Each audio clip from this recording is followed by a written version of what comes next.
dangerous to podcast alone. I'm your fourth generation host, Madelyn. I'm your Gen Z host, Emma. And thanks for tuning in to this week's side quest. I didn't pick fourth generation for any reason. I was just like, Yeah, I was trying to figure out the logic to it and if I could follow up on the joke, but I couldn't figure it out. So you did. It's good. I really should have done. Well, I don't know. I'm on the cusp of generations anyway, so I guess I am too. Technically, I'm your PS4 Pro, Nintendo Switch, Madelyn. I guess we could have gone like, when were we born? What generation was the mid 90s? It all kind of overlaps, right? But I guess I would have been 5th gen. You're right at the end. 5th gen. Close to 6th gen. You're the Dreamcast. I'm the Dreamcast. That's what they all say. And this week, folks, on the side quest, it's my turn to pick what we talked about. And I decided, in honor of the PS5 that I will not be buying, that we're going to be talking about console generations. Probably be buying it one day. Yeah, I'll be buying it in like 2.5 years. Yeah, about then, I think. That's not even true. The PS4 came out when, and it took me how long to buy it? You didn't even... Oh, yes, you did. You did buy the PS4. Yes, I know. Let's not relitigate. Let's not again go through how I stole your PS3, okay? You didn't steal it. I gave it to you out of generosity, and now that I've grown into a worse person overall, I regret it.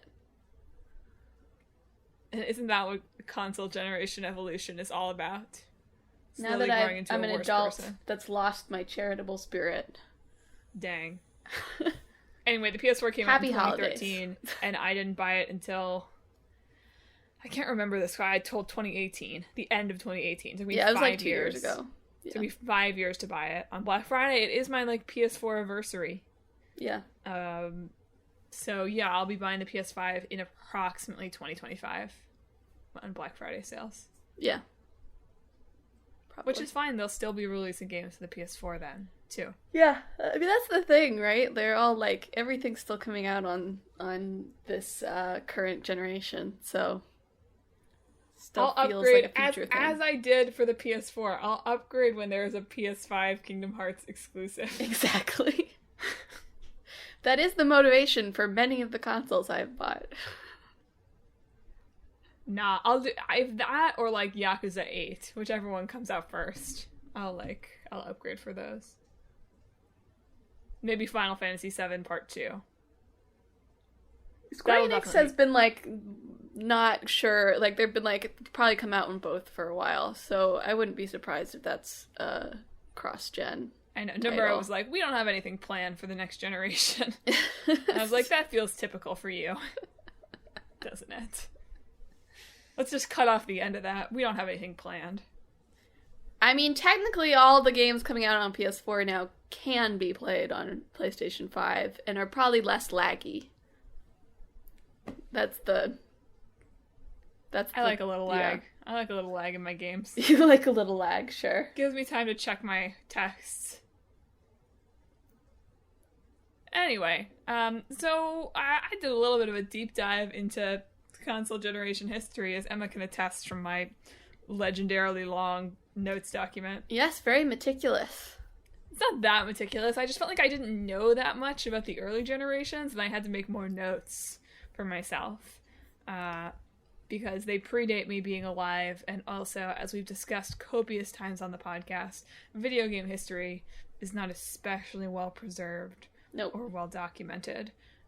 So I don't feel like it's my fault for not being aware of the Magnavox Odyssey, really, until today. Not until today, until I did the research. Yeah. Obviously, I did not just roll up in here with 10 minutes of research. As I sometimes do.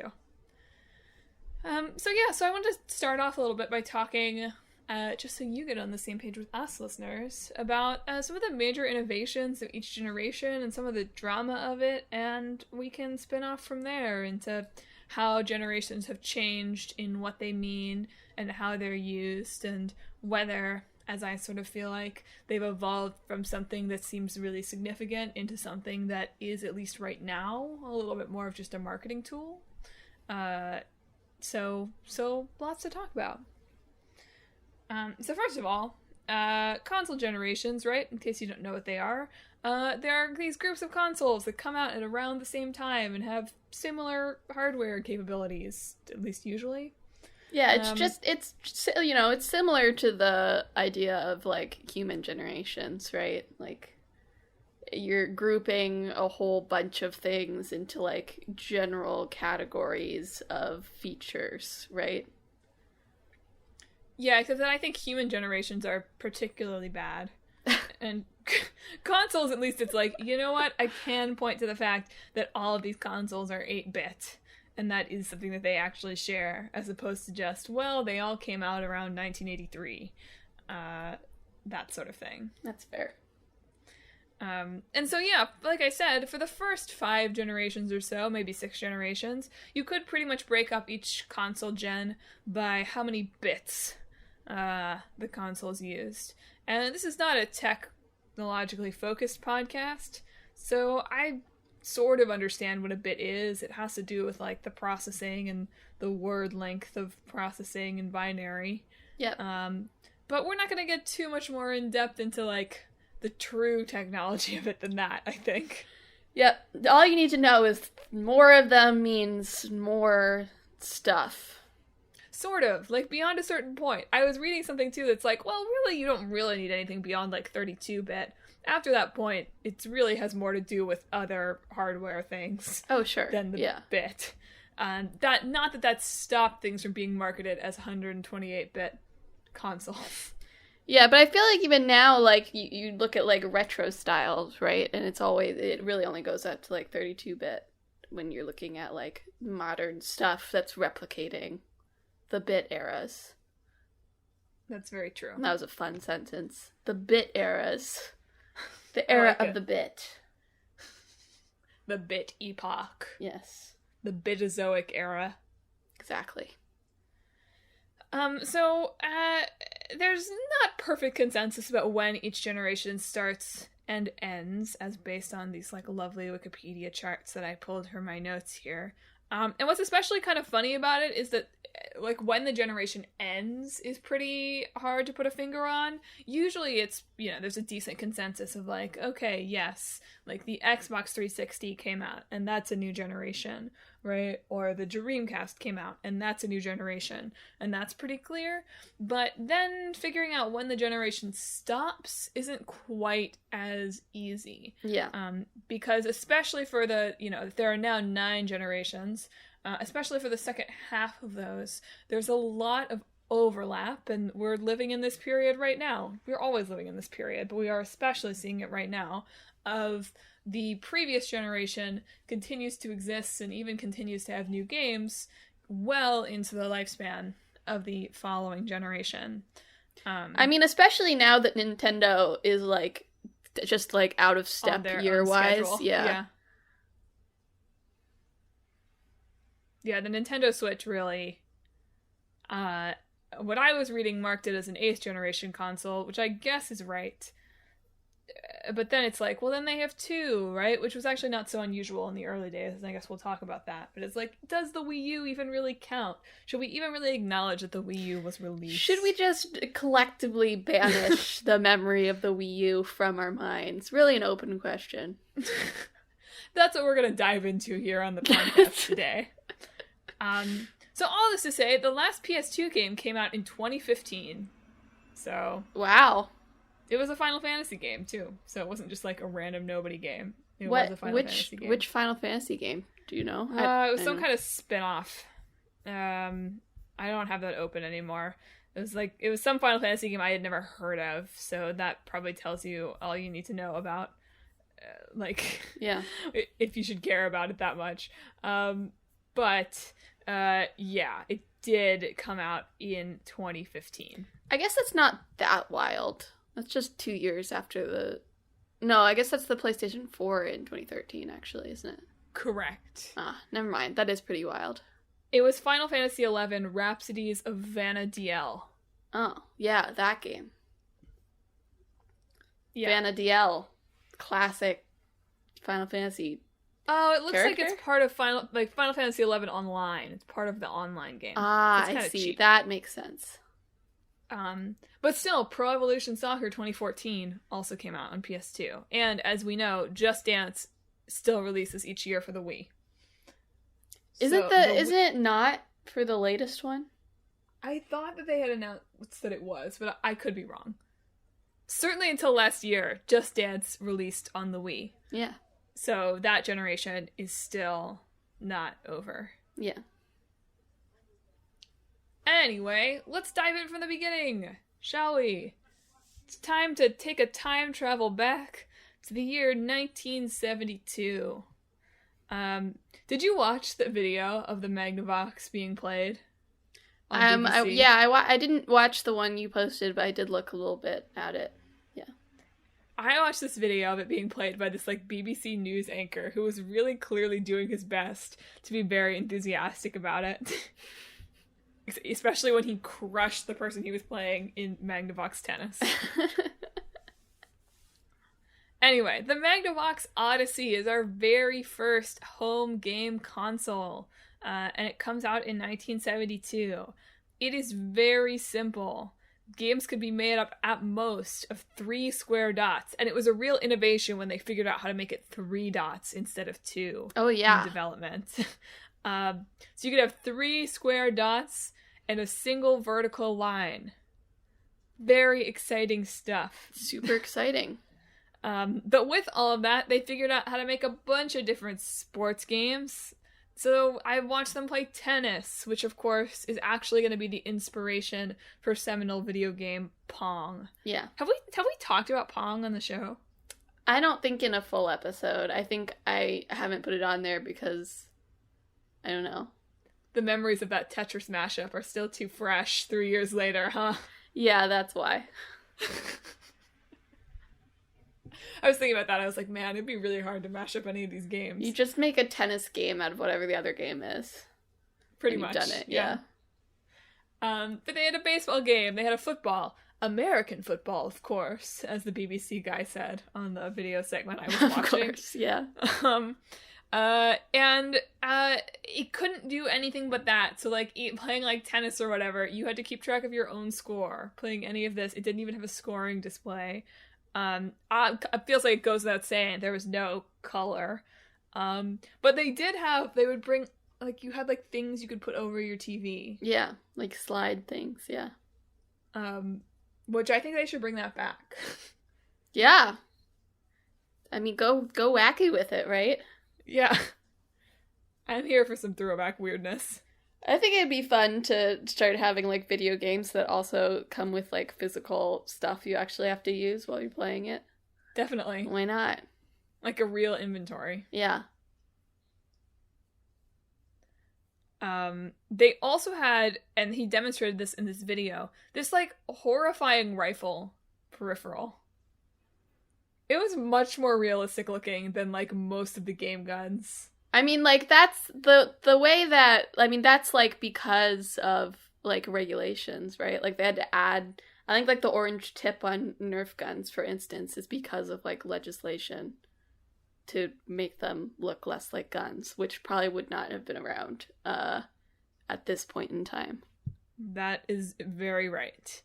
So yeah, I did see him kind of demonstrating, like, he had his rifle up to his eye and, like, shooting things on the screen with his rifle peripheral. Which I was like, you know what? I'm impressed by that. Like, the game itself is 3 dots, but I'm impressed that you've already managed to make it a gun game. Yep.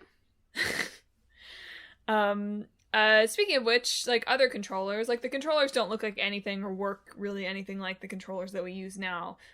You use, like, dials to move things around, and the only button was to reset the game. Although they were using it to serve in tennis, so there must have been some other uses for that. And even though you had little circuit boards that you put in, they didn't actually contain game data. They weren't actually like cartridges. The games were already on the Magnavox. You just had to put in these circuit boards, like rewire how it worked. Yeah. So it would play one game or another. That makes sense. It's clever. It's like a clever thing. Yeah. And obviously, clearly, kind of inspired the cartridge coming, much later. But it's funny to think about a game system that's just like, nope, the game is wired in there. Anyway, it cost $100, which sounds pretty sweet. I mean, sort of. I don't know. $100 for 3 dots in a line doesn't sound that sweet. But that's $611 in today's dollars.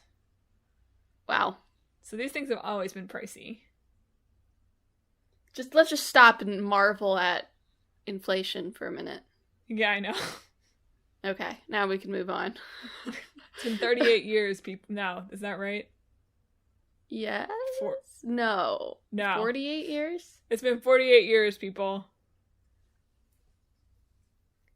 Yep. Dollar ain't what it used to be. Nope. Anyway, the dudes who were gonna found Atari did found Atari. And they saw this game and they were like, basically because they were like, they saw the Magnavox and they were like, oh, we could do that better than that. And so they created Pong, first for arcades in 1972, and then they made the Atari Home Pong as a console in 1975, which is what it sounds like. You get to play Pong at home. It's just funny sounding. The Home Pong. But Pong, the Home Pong was substantially better than the Odyssey because it had a little sound chip, so it could make little chirpy noises. Little Pong noises, yeah. And it could track the score. That is very useful. They did kind of get sued for stealing Magnavox's idea and had to settle. But it's too late. Pong was the game. So then we had a couple other major consoles, the Coleco Telstar, which I just want to point out because, like, so now we think of, like, oh, like, maybe there's 2 or 3 versions of a single console within a generation, right? Yeah. There's the normal one, maybe they make a slightly advanced version, there's a pro one maybe, there's a slim one, like, maybe we get, like, half a dozen over the course of, like, 10 years. There were 14 different Telstars released between 1976 and 1978. That's a lot of Telstars. Now, I imagine that's because they had different games on them. Still wild. Yeah. And then finally in the first gen, we have the Color TV Game series, which is the first Japanese console in Nintendo, one of them designed by Miyamoto. The Telstar and the Color TV actually sold the best of these generations. But then computer chips started getting cheaper, and just hundreds of consoles started flooding the market with lots of takes on Pong. Lots of Pong clones, because that's pretty much all they could do. And the manufacturer of these chips, like, literally couldn't even keep up with the demand for them, which maybe is also why the Telstar sold so well, because they got their chips early, and so they didn't have to deal with this, like, supply chain issue. Which, look, it all goes around, comes around, right? Here we are. Yep. Supply chain issues here in 2020. It's all the same. And then, like, as the second generation and the golden age of arcade games came around, there was a market crash with this, like, saturated market. And a lot of companies went out of business because they couldn't compete with this new generation of hardware. That's the video game crash of 1977. Dramatic. And as Emma rightly notes here, this is about when the PC market starts to become a thing. Yeah. So not only are you competing with, like, other consoles, you're competing with the whole personal computer situation that's starting to happen around now. So that brings us to second gen. But isn't it crazy that we had a whole generation of video games that was just Pong? You know, people love Pong. You gotta ping, you gotta Pong, as they say. That was, like, popular enough that there were hundreds of consoles being like, it's Pong! Pong? Pong! Basically. Yeah. Gotta Pong them all. Gotta Pong them all. It's just crazy how far all this has come, basically. Because imagine paying $600 to play Pong and some baseball. Some dot baseball. How did they even have a baseball game? The guy said baseball in the thing. How? There aren't enough dots. Maybe it's just like batting. It's like you don't have the bases. What fun is... That's dumb. Like, it's that just sucks. like... Do you have to, like, determine whether it's a strike or not, I wonder? Or is there just no such thing as, like, balls? They just... I should have done more. I should have tried to find Magnavox Odyssey Baseball, but I didn't even really think about how impossible that would be until just this moment. Anyway, as you stress about teraflops, just think about your forebears in 1972 playing Pong on 5 different consoles. Yes. Some of them could beep. Some of them Amazing. could make little beepy sounds. Incredible. Beepy noises. Anyway, that brings us to the second generation, which starts in 1976. And like I said, this is when arcade games are really going through their golden age. So second generation is pretty much dominated by lots and lots of ports of successful arcade games, including, using the terminology that Wikipedia just loves, killer app! Space Invaders. I just really like it because it's like, that's what you say at like TGI Fridays when you order the mozzarella sticks. Like, I'll take the killer app. Oh, I get it. I was very confused for a minute, but I understand now. Killer appetizers. Very funny. Literally now, if you're at TGI Fridays eating them, they literally are killer apps. Don't dine inside, people. What are you doing? If you do that, especially don't do it at TGI Fridays. Anyway. So second generation begins with the Fairchild Channel F. Company we've never heard of. Yeah. And it's the true introduction of cartridges here and the pause button. Amazing. But the real kind of dominant player here is the Atari 2600, which again, just for reference, cost $199 when it came out here in the little mid-late 70s, which is equivalent to $840. And we're so worried about what our consoles cost, you know? I know. I'm like, oh my god, the PS5. So expensive. Yeah. I mean, whatever. Wages haven't kept pace with inflation, folks, but whatever. But yeah, I'm like, oh man, like, can I really shell out that much for this new console that can display every pore on the character's body? Whereas people out there buying the Atari 2600, which is just like 30 million of them. 30 million Atari 2600s. Just out there being like, it's an arcade machine, sort of. Not even really as good as an arcade machine, but at home. Yeah. I guess when you think about, you know, whenever we talk about this and then talk to Dad about like how many quarters he put in to arcades over time. I mean, you just have to weigh the cost-benefit analysis, I guess. Yeah. But yeah, the controller was just a joystick with a fire button. So, just like an arcade, really.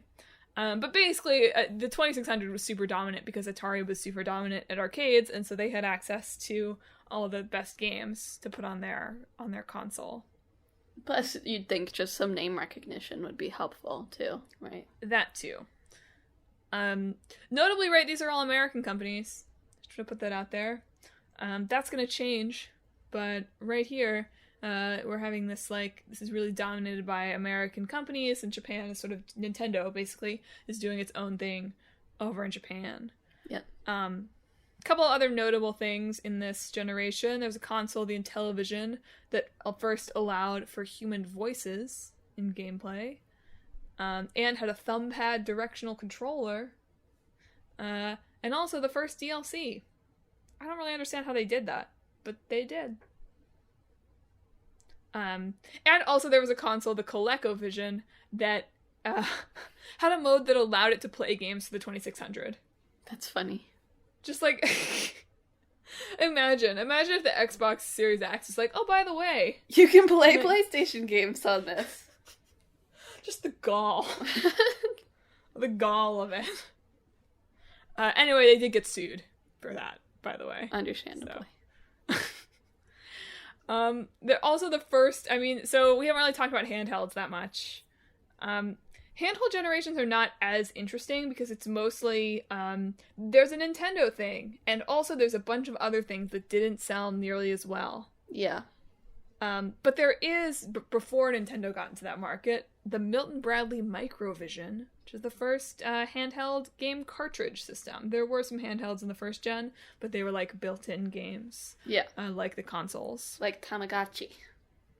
Exactly. This is also where third-party developers start. With Activision. I didn't even realize Activision was like the first third-party developer. I learned a lot this episode. But they were basically some dudes got ousted from Atari when Atari got acquired by another company, and so they decided they were going to make games as Activision, and they had like $1 million startup cost, and then in the first year and a half they made $50 million. That's good. That's very good. Boom market. Yeah.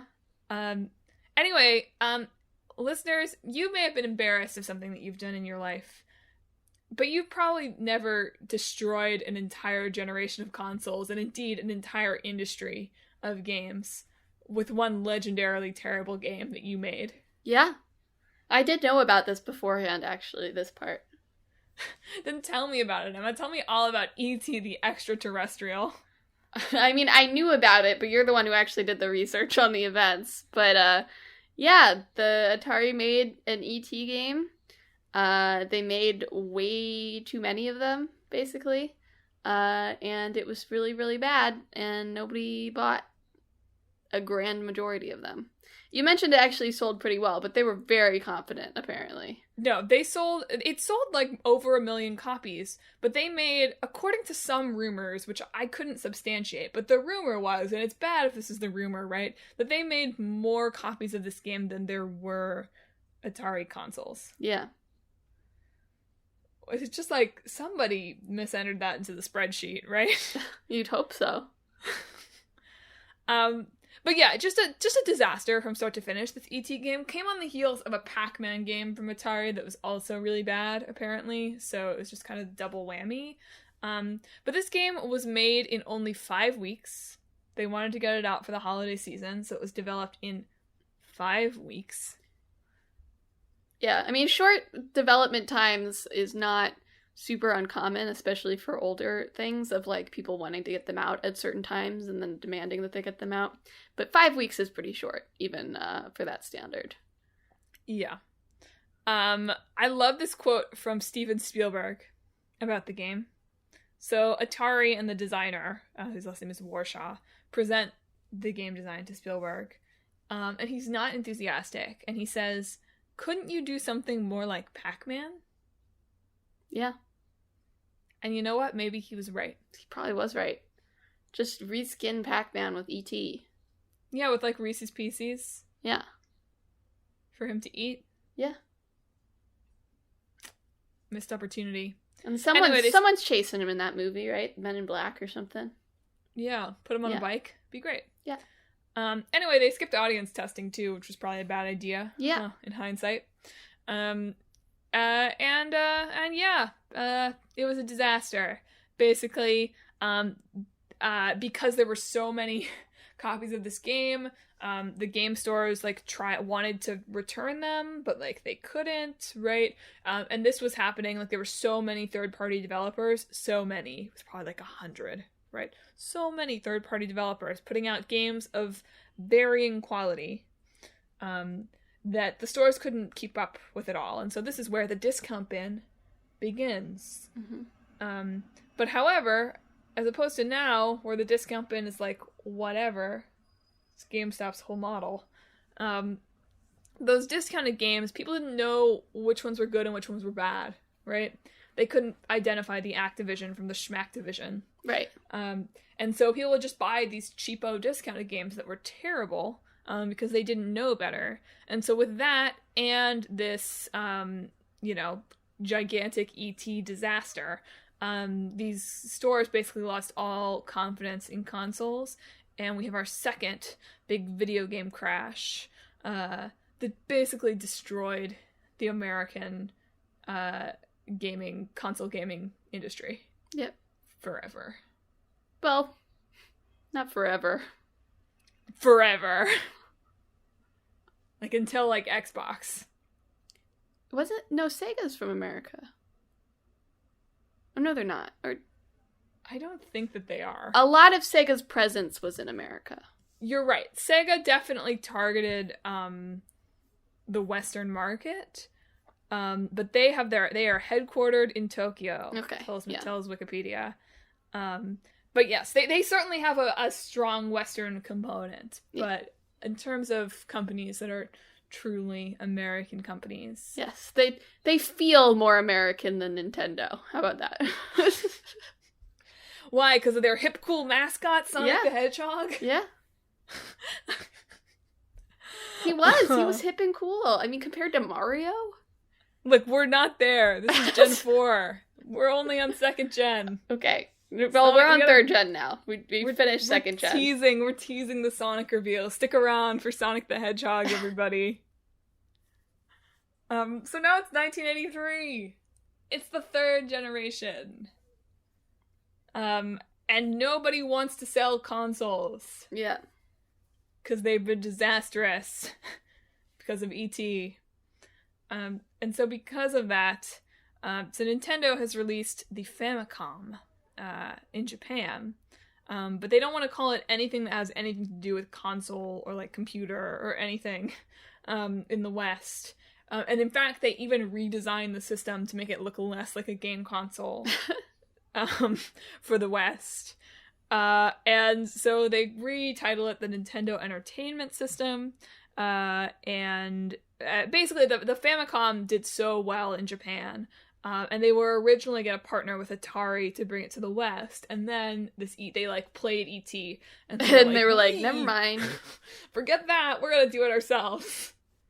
And they did, and basically became dominant during this generation, because everybody wanted their particular, like, their games, and even it kind of harmed this emerging PC market because everybody wanted the Nintendo games. Yeah. So this is the 8-bit gen, right? Yeah. It's also the first generation where you can save your game. Amazing. It's taken 10 years to get here, but here we are. That makes sense why RPGs start coming out around then. Right? That's exactly what I was thinking. It's like, you know what? You really can't have an RPG until you figure out how to save the game. You can have a really short one.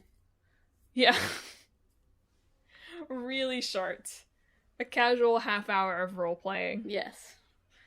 But yeah, a lot of really, especially, like, obviously Japanese series, a lot of really memorable, long-lasting, long-lived series come out for the first time in this generation. So, The Legend of Zelda, Super Mario Brothers, Final Fantasy, Dragon Quest, Metal Gear, Megami Tensei, all that good stuff. Lots more come out for the first time in this generation. It is weird to think about things like saving games, being able to generate such new narrative content and new types of games. Yeah, I mean, that, especially in the early generations, like, a lot of, like, generation jumps have to do with some sort of new feature, right, in a game that wasn't there before, as opposed to, like, improving things that were there before. Like, there's that, too. But, like, in this case, like, adding the ability to save opens up a lot of possibilities for what you can actually do with a game, because it allows for longer content. And it's one of the big things that I feel like I learned doing the research for this week, is being able to see a lot more clearly. Oh, okay, so there's this hardware jump forward, and you can see really clearly how that impacts the kinds of games that are able to be made in a way that I feel like you don't see so much, PS3 onward, or even PS2 onward. In these early generations, it's really clear. It's like, oh, you can save? Great, you can have Final Fantasy. Yeah. So yeah. Anyway, a price check again. The NES came out for $159 in the US, which is $430 today.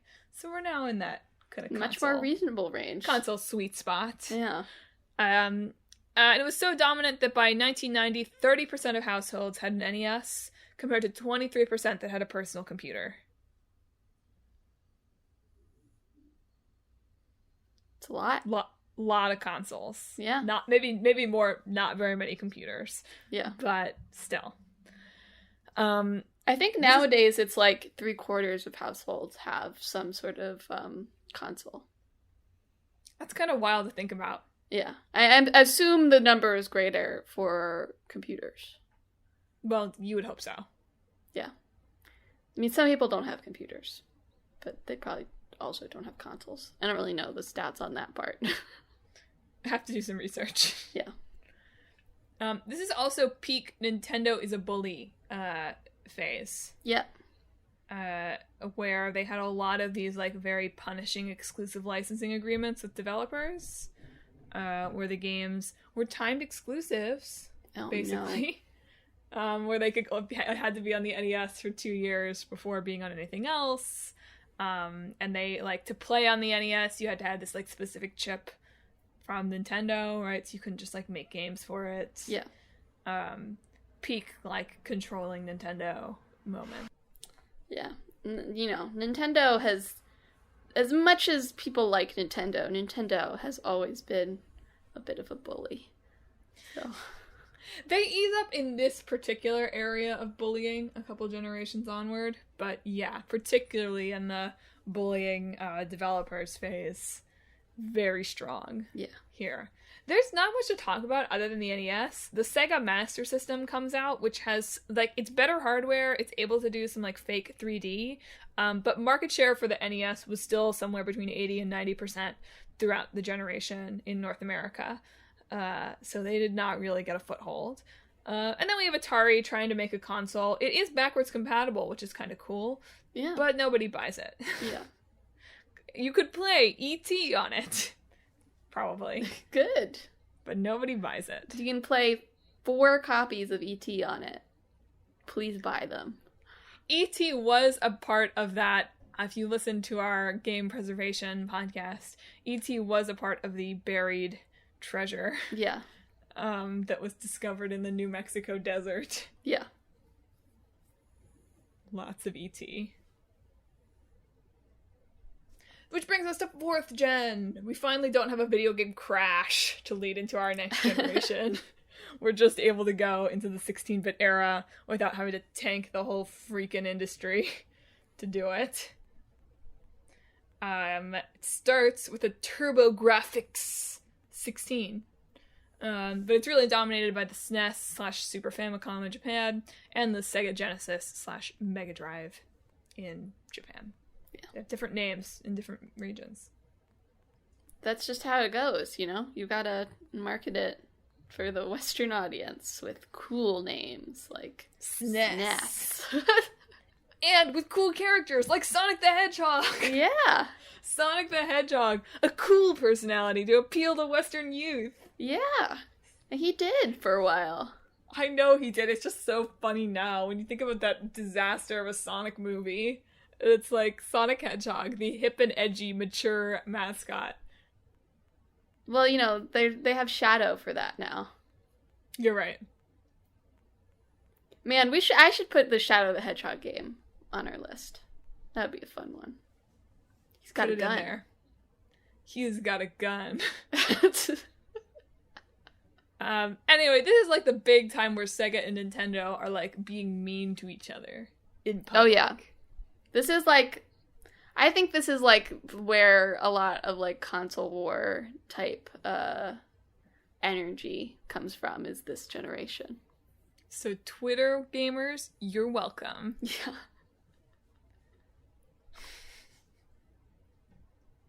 Sega Genesis is the best. Or, to quote Sega does what Nintendo don't. Yeah. That is so fun. Like, somebody was like, yes! It worked! Like, look at me. I read a book about this that is, like, slightly fictionalized from what I've read in reviews, or, like, dramatized, but I read a book about, like, Sega USA, basically, during this time period. And they were very into, like, crafting this very particular sort of, like, rebel imagery that's, like, not, you know, not too hard, but, like, sort of hip-ish, right? And really casting Nintendo as, like, the out-of-touch old men, basically. And Nintendo's like your mom is basically what they were going for, you know?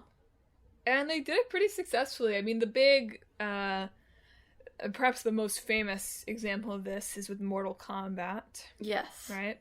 Where Nintendo, with their family-friendly image, decided to censor some of Mortal Kombat's gore, whereas Genesis and Sega released it in all its bloody, violent glory. Yeah.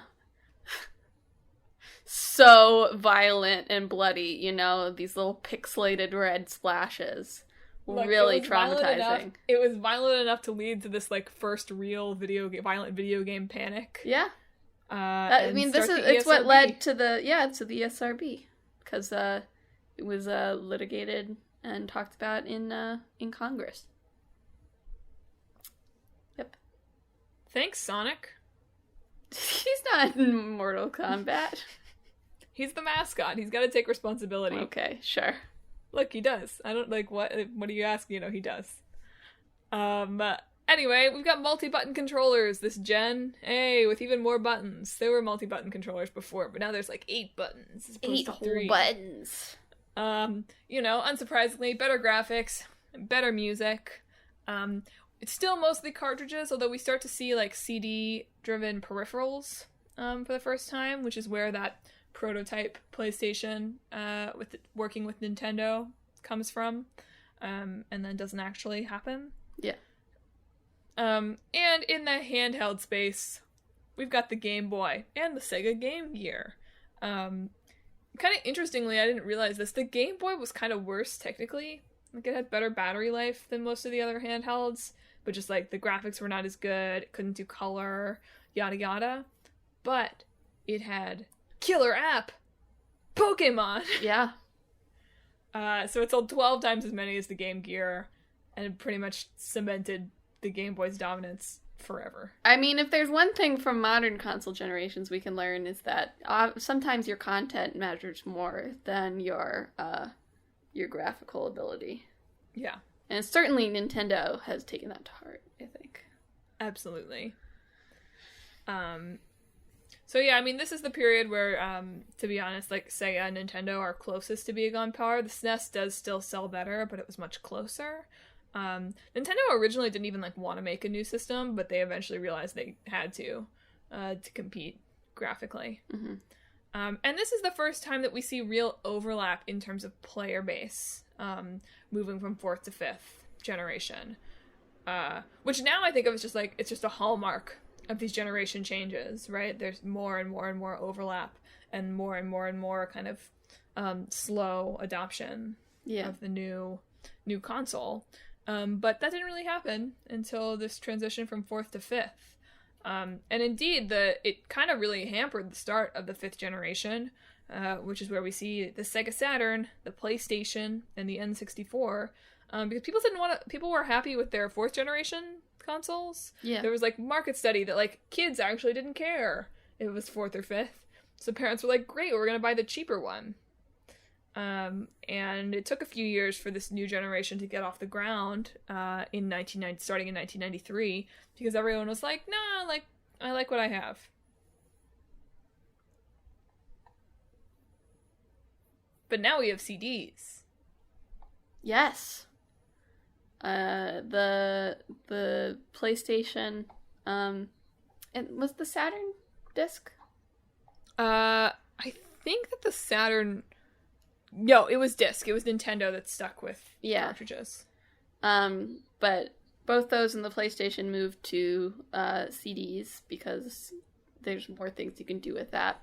Nintendo was all about the cartridges. Apparently they were like, we have much faster loading times with the cartridges than on the CDs. I was like, what does that remind me of? Oh my gosh. The more things change. Exactly. Anyway, we're here in 32-bit world now, everybody. Ooh, yeah. 32 bits. Yes. so many bits. The bittiest, you might say. It's true. This is where 3D graphics start to become much more the norm. We see pre-rendered cutscenes for the first time, and the introduction of the analog controller. Yeah. I know, like, some early PlayStation controllers, like, don't have analog sticks still. Well, and for a while, I remember with our PlayStation, you had to, like, enable analog. Like, there was an analog button. Oh, yeah. Remember Oh, that? yeah. Yeah, I do remember that. Because it was new on the DualShock. Yeah. And it's like, you could play without it, but you had to make sure it was turned on. Yeah, I remember that now. Which is crazy. So, just tracking how many people have consoles here, by the way. By 1997, I don't know why this is so broad a percentage, but it is. But 40 to 60% of American homes played on video game consoles. 30 to 40% had a console, while the additional 10 to 20% kind of rented one or shared one. So we've seen a lot of people buy consoles in this past, 10 years since we last checked in on those statistics. Meanwhile, the Game Boy Color is just, wrecking everything in handheld. We can just look away. It's just absolutely destroying everything over there. Remember when you had to have, the little plug-in light thing for that? Yeah. Yeah. I was talking about that with my boyfriend this morning. He was like, wow, I forgot about that, but that was terrible. Interestingly, this is kind of the first generation, looking back for fourth, where we see someone try to do, a PS4 Pro thing. I mean, it was, Sega was pretty desperate in this sort of generation, because the Saturn was not doing so hot in comparison to the PlayStation. So I think the 32X was a bit of well, what if we, do some sort of marketing thing where we have this new, stronger one, and it didn't work for them. No. This is where we really start, Sega's in decline here with the Saturn. They're going to claw their way back a little bit in the 6th gen, but the Saturn is not good. Yeah. Remember all the speculation of the prices of the PS5 and the Xbox Series earlier this year? Well, Sega did that and absolutely failed because they cost $100 more in the US than the PlayStation. And also surprise dropped 4 months early in the West. Yeah. Which doesn't get less confusing to me the more times I come across it in my research for this show. Why would you do that? I think they were maybe trying to beat the PlayStation. I think that is what it is, but still, that's some ET levels of bad judgment. Yeah, it was a bad decision, but I think it came from a desire, they knew the PlayStation was coming out, and they wanted to beat it to store shelves, I'm pretty sure, was the reason. Speaking of which, welcome to our console lineup, the PlayStation. Yes. Welcome. I think one trend that's also been in modern generations, with the PS3 versus the Xbox 360 and then the Xbox One versus the PS4, is if you're priced higher than your competition, you're going to be in for a bad time. The PS3 had a lot of trouble because it was so expensive, and then the PS4 was $100 less expensive than the Xbox One. This time, they're approximately the same price. Do you think they talk to each other? I think it was more they're both eating losses on the price, for what it costs to produce the console. But I'm pretty sure it just went Xbox was well, we have to be cheaper this time, and then PlayStation waited them out until they announced their price, and then they were okay, our price is the same. I really think that's what happened. They're we can't go lower than that, so it's the same price. It's beneficial for everybody, right? It just is. Anyway, PlayStation, the first console to ship 100 million units here. A lot of PlayStations go out there in the world. And it's aimed at adults, 20 to 30-year-olds, with strong third-party support and a memory card. Mm-hmm. And I didn't realize the PS1 was a redesigned version and not just a brief. Mm-hmm. But apparently it was different. Who knew? Anyway, there's also the N64. It's got cartridges. Blah, blah, blah. This is also where Atari pretty much officially dies. Yeah. It was pretty much dead for a while before, but now it's really dead. Yeah. So hey, we're in 6th gen. We're just like snapping through these generations now. Because they're all kind of converging on slightly more similar hardware. 6th gen, the 128-bit era, aka the last time anybody ever cared about bits. Yep. Starts with the Sega Dreamcast, which released first, like 2 years before everything else, which maybe was the wrong call. Because by the time we see the GameCube and the Xbox come out in 2001, and by the time it gets totally crushed by the PlayStation 2, it looks really out of date. Yeah. Because it's 3 years older than these new consoles. So even though it kind of restored Sega's reputation for a little bit, the PS2 was such a monster. Yeah. That this was pretty much the end of Sega. Yeah. As a console developer, anyway. People certainly have more fondness for games that were on the Dreamcast than they do for games that were on the Saturn. But yeah, it did not last super long. So hey, let's talk about the PlayStation 2. Still the best-selling console in history. Yeah. That's fascinating to me. Do you think it's because more people are playing on computers? Do you think Steam is what has held consoles from breaking through that? Yeah, I think so. I think Steam has been a big shift in what's going on. But also just like, you know, like if you're like, all these current generations are like, look at our tech. And I read some article about how like moving from the PlayStation 3 to the PlayStation 4, like PlayStation 3 and Xbox 360 were like very functionally different in their insides from a PC. So games that were on the consoles would release like pretty inferior PC versions or they wouldn't bother because they were so different from each other. But then with the PS4 and Xbox One, those are much more similar in internal structure to a computer, like a personal computer. So now, like, everything that can release on that, it's relatively simple to also bring it to the PC, unless it's, like, some sort of exclusive deal, right? So you can get a lot more stuff on the PC now, and if you're really a tech head, like, while it's impressive to see what the consoles can do, like, if you're really into, like, it looking really good, you're playing on a PC.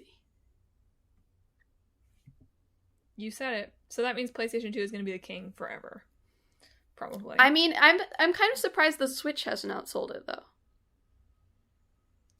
That's true. I hadn't thought about that. You'd really think Animal Crossing is the new killer app. I mean, maybe it's been, like, there's supply chain issues on that, or, like, separating the sales of, like, the Switch versus the Switch Lite. But I'd be interested by the time the Switch ends if they will end up outselling. I guess so. I mean, because it bridges the two markets, right? Yeah. So I was going to say, well, if the Wii did not sell it, but I suppose the Switch has a fighting chance. Anyway, it sold 150 million, so that's what we're gunning for, Nintendo. See if you can get there. More timed exclusives. Come on, let's go. No. Get people to buy the Switch before Mario is gone forever. Before we kill Luigi. Before we murder Luigi. That's what's coming for the next year of Luigi, I'm telling you. Apparently they've sold 68 million units globally so far. So we got a ways to go. Yep. Now that said, the PS2 had a really long life. Yeah. Which is part of the reason why it sold so many. Like I said, the last PS2 game came out in 2015. But also, we see it really extend for a really long time. So that's certainly part of it. But also people adopted it because, one, it was backwards compatible. Imagine that being a reason people want to adopt a new console. But two, because it also could be a DVD player. Yeah. That's so funny. Yeah, I was thinking it was funny when I was thinking about how they did entertainment systems so it wouldn't sound like a console, right? Is like how many consoles now are basically like entertainment systems, right? They're not just for games, they're for watching movies and TV shows and stuff too. how else would I watch my Haikyuu? Exactly. But yeah, I was talking to my boyfriend. He was like, yeah, our Xbox 360, like, part of the reason we got it is because we watched our DVDs on it. Yeah. I was like, that's so funny. Remember DVDs? Yeah. But it surprised me how much better the PS2 sold than the GameCube, because I feel like I knew more people who had GameCubes. Maybe that's just because they were the games that I was allowed to play at friends' houses. That's also possible. But 150 million PS2s, 25 million GameCubes, and Xboxes. Xbox, which was pretty successful in the West, but did not really get a foothold in Japan. Yeah. And for the GameCube, this is where the family-friendly image started to hold them back a little bit here. Which makes it surprising that they then, like, leaned in with the Wii. Yeah. Where they were like, this is for families! Yeah. This is for seniors! 5-year-olds! I mean, I think their idea was like, well, we're seen as this family-friendly, but families aren't seen as gamers, right? So they're like, how can we be like, this is for you? You know, you should buy it. This market that doesn't usually buy consoles. So it's smart in that way. Yeah, and it's, yeah. Moving from 6th gen to 7th. So 6th is when we first see the internet. For the first time, there was no internet before Wow. the Xbox. The Xbox invented the internet. I always knew it. Yeah. And then, of course, in 7th gen, you know, digital games become very much the norm. Yeah. Right? So, and 6th gen is also when we started to see, like, emulated re-releases, kind of, for the first time, too, which is interesting. Anyway, 7th gen, Xbox 360, PS3, and like Emma said, the Nintendo Wii, which just decided to not compete with the Xbox 360 and the PS3, and did it successfully. Yep. And managed to bully Sony and Microsoft into making motion controllers. Yep. To try to catch up. Yeah. This is when I bought a PSP so that I could play the latest Kingdom Hearts game. They really gotcha, don't they? Emma's killer app. It came as like a bundle. There was a special bundle for Birth by Sleep, so they knew. They knew it would sell PSPs. They're like, please, Nomura, we have to sell these handhelds. Please make one. And that brings us to today. Sort of. 8th gen, 2012 through probably the next 5 years for me. Yeah. But it is interesting with Nintendo, yeah? Is Nintendo just opting out of generations, do you think, at this point? Yeah, I mean, I pretty much think so. I mean, maybe one day they'll end up sort of lining up, but I don't think it will be on purpose. I think it'll just be because they've decided that they need to make something else. But I'll be interested to see how generations sort of work after this, because Xbox has sort of implied that they're not super interested in it anymore either, in that they want, like, this Xbox Series X to be, like, a series of, like a family of consoles or whatever. Which is much more in line with how, like, 1st gen and 2nd gen released. Yeah. It's interesting. So it'll be interesting to see the next sort of generation shift, or if there will even be one. To be honest, I really think, like, we're past the point of, like, until we get, like, you know, like, VR is more accessible, or we get, like, you know, some fancy, like, nerve gear that, like, puts you in the game and you feel pain or whatever, you know? That sci-fi stuff. Until we get that, I don't think there's really going to be, like, as noticeable a technological leap for the average consumer for a while, until we get that sort of stuff, you know? Do you feel like we're due for another company to jump into the fray? I mean, we certainly have people trying. We have the Stadia. Oh, I forgot to include Google Stadia in 8th gen. Yeah. When I was talking about it. It's not on my list. Amazon has expressed some interest in, like, making games or game consoles, but they have also not seen very much success with that so far. I think, like, they canceled a game that they were making recently, so they're really not doing so hot with that. So you certainly see, like, the big tech conglomerates being like, maybe we should look at games. But Google's like very like their history is full of like, this seems cool, and then they abandon it like a year later.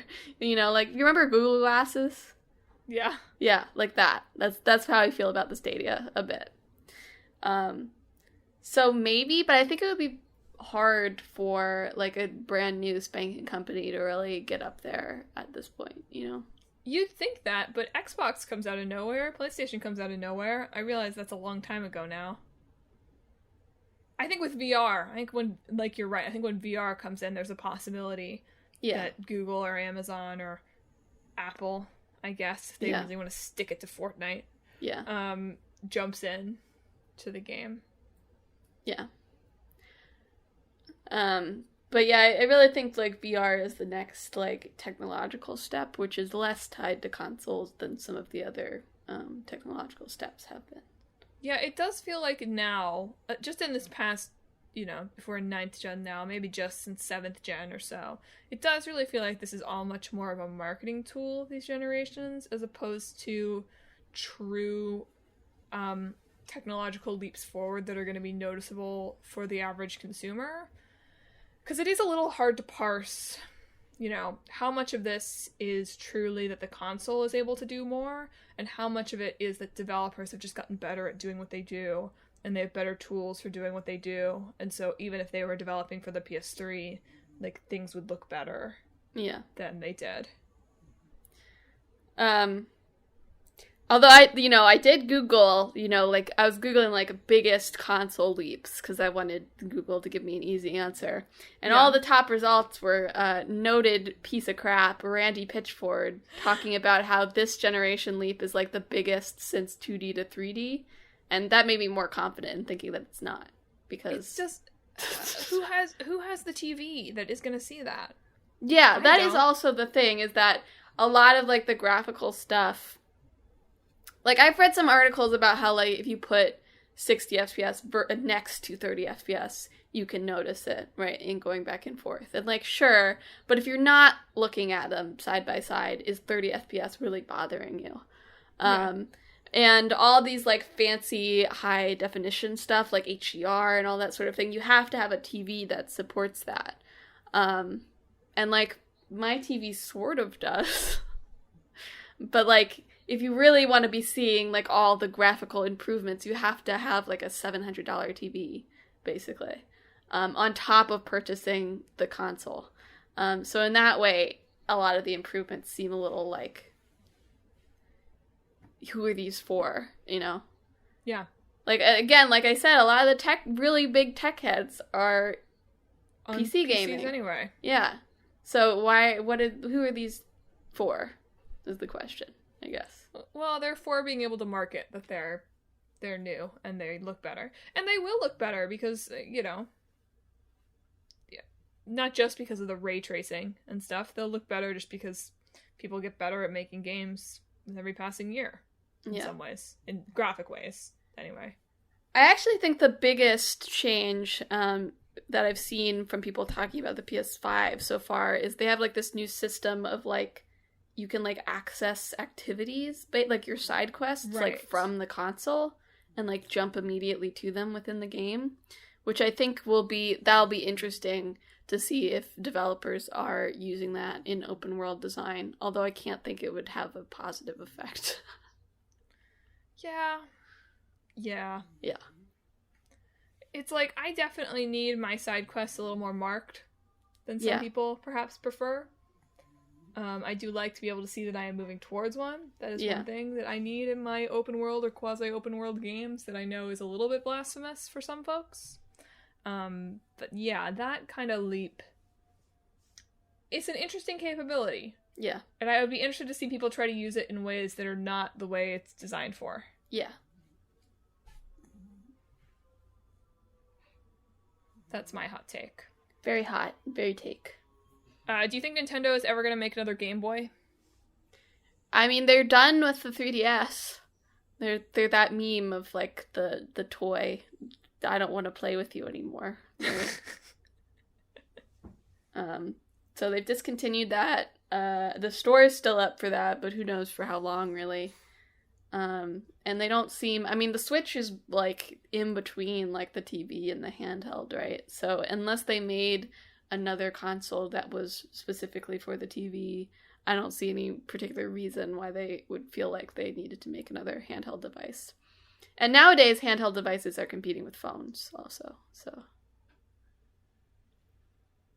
What's more convenient than your phone? When we all get tired of social media, right? Maybe the handheld will come back. I meant games on your phone.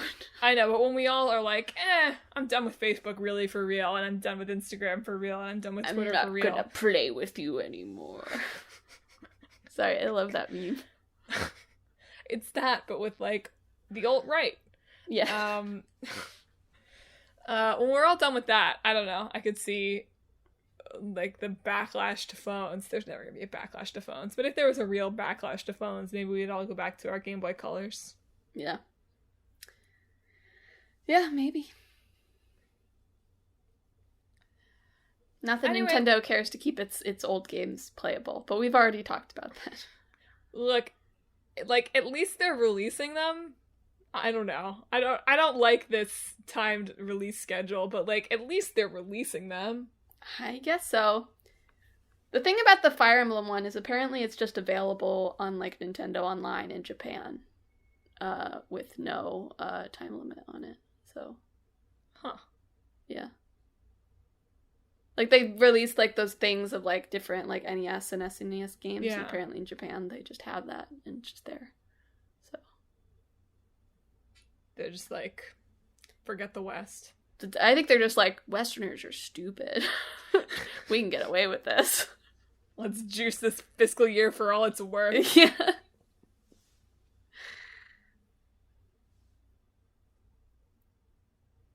Pay Tom Nook to get access to your Fire Emblem game in Animal Crossing. That's our episode. Tom Nook will decide the future of console gaming. Well, folks, thanks for tuning in for this drop of Madelyn just talks about all sorts of consoles this week. We didn't even talk about PS4 Pro and how that further erodes the console line. Yeah. But listeners, are generations over? Are they canceled? Do you have a favorite generation or a console that you had that I didn't talk about? There are a lot of them. You may have had one. Yeah. Did you have the Neo Geo? Neo Geo, the funnest console name that there has ever been. That is pretty fun.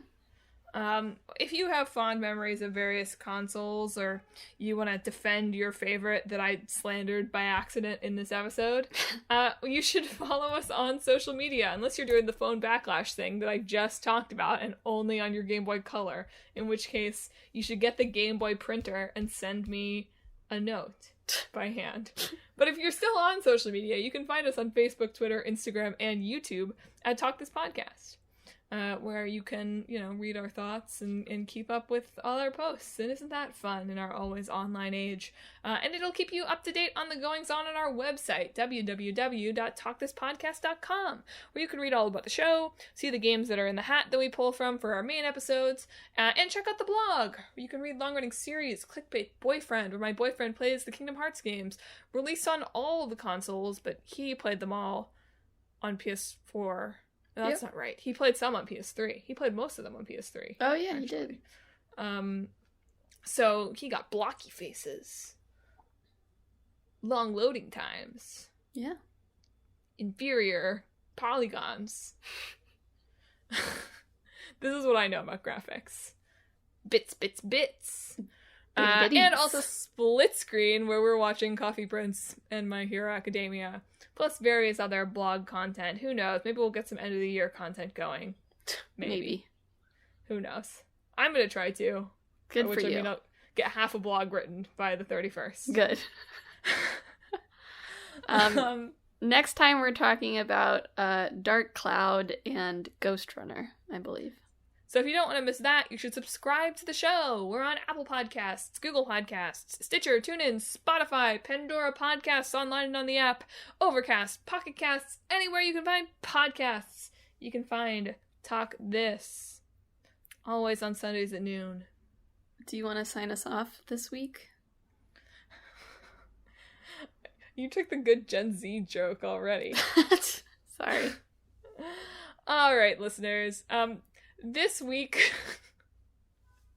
or really in this next 5 weeks, I hope that you don't do anything so disastrous that you ruin your entire industry.